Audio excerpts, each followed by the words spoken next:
So today we're going to be looking at using Pythagorean theorem. And if you recall, Pythagorean theorem only works on a right triangle, meaning you have to have a 90-degree angle in that triangle. And then the relationship states that a to the second power, and you add it to b to the second power, it will equal c to the second power.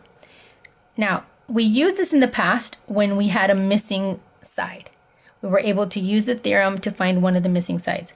But today, I am going to know all of the sides. There isn't going to be anything missing. However, the only thing we will not know is whether or not we indeed had a right triangle.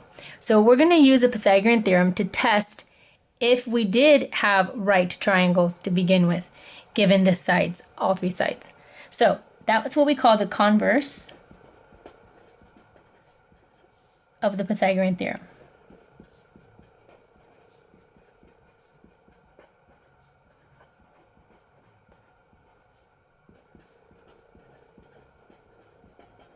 Okay, so that means not only do we use it to find the missing sides, but we can actually use it the other way around. So what this means is, initially, we had a right triangle, and that helped us find the missing sides. Now it's the other way around. Converse means the other way around. Now we have all the missing sides, and we have to find out if it was indeed a right triangle. So that's what it's going to tell us. If a squared plus b squared equals c squared, you test all of those three numbers and it does come out to be true. If that is true, then we know that we have a right triangle.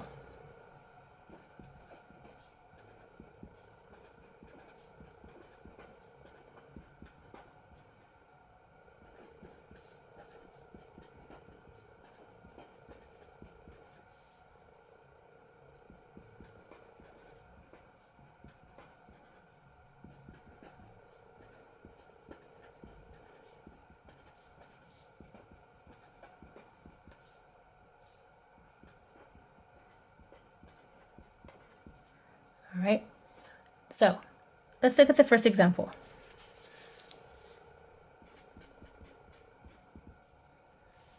So now remember, we're not looking for the sides anymore. Now we want to know if we do indeed have a, b, and c, and it satisfies this equation, then because we knew that that only works when you have a right triangle, then we can conclude it must have been a right triangle.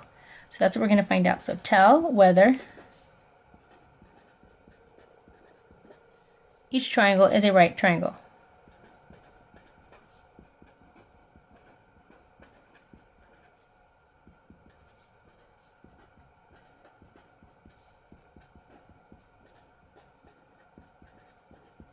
All right, so the first one is going to be, now it's not going to have a little box because we don't know yet if that is a 90-degree triangle, a 90-degree angle.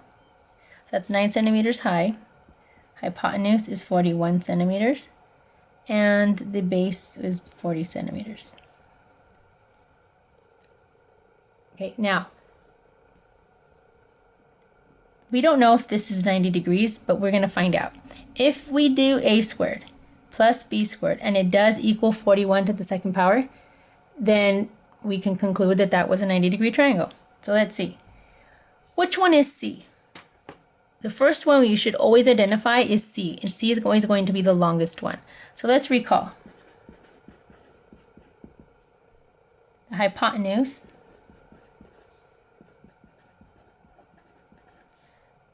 is the longest side.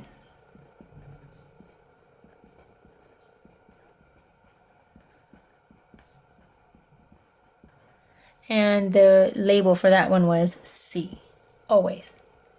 So therefore, the hypotenuse, or c, would be 41. Out of all the three numbers, 41 is the largest one, so I'm going to say c is 41.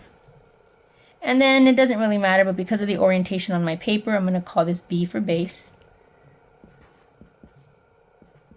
And then a would be 9.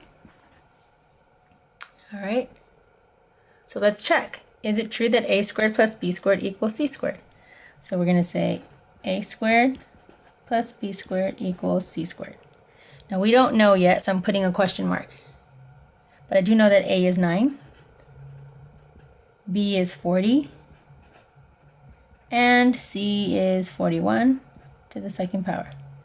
9 times 9 is 81. 40 times 40 is 1600, and that equals 41 is 1681. And when I add these up, I do get 1681 equals 1681. So therefore, it is true. So that means because Pythagorean's theorem holds true, this indeed must have been a 90-degree angle. So we say yes, it is a right triangle.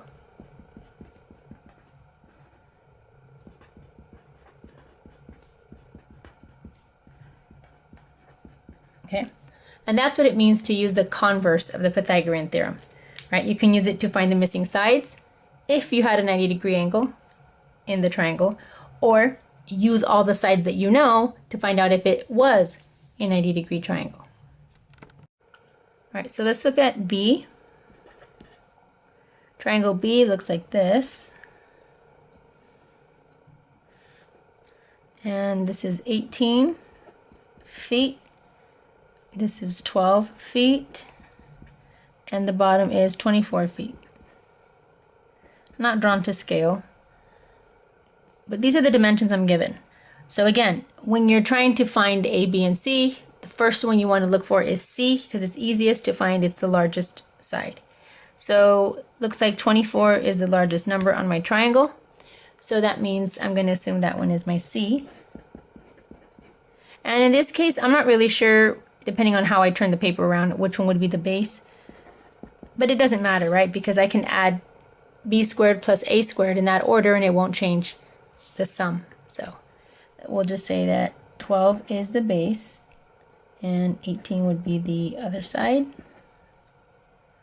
Now my goal, again, I'm going to use the Pythagorean theorem, but not to find the missing side, to find out if I did indeed have a right triangle. And that's the converse of the Pythagorean theorem. So if this does work when I plug it into my Pythagorean theorem formula, that means it was indeed a 90-degree triangle or right triangle, okay? Because we know that that's the only way Pythagorean theorem works. So let's go ahead and put these values in. And again, it's A squared plus B squared equals C squared. And A I know now is 18 squared. B, I'm going to replace it with my 12 squared. And C, I'm replacing it with 24 squared. Oops, my paper moved. And so 18 to the second power is 324. And 12 times 12 is 144. And 24 times 24 is 576. All right. And now adding these two together gives me 468. And that is not equal to 576. So therefore, because Pythagorean's theorem doesn't work, those three sides do not follow that rule, we're going to say that no, it's not a right triangle.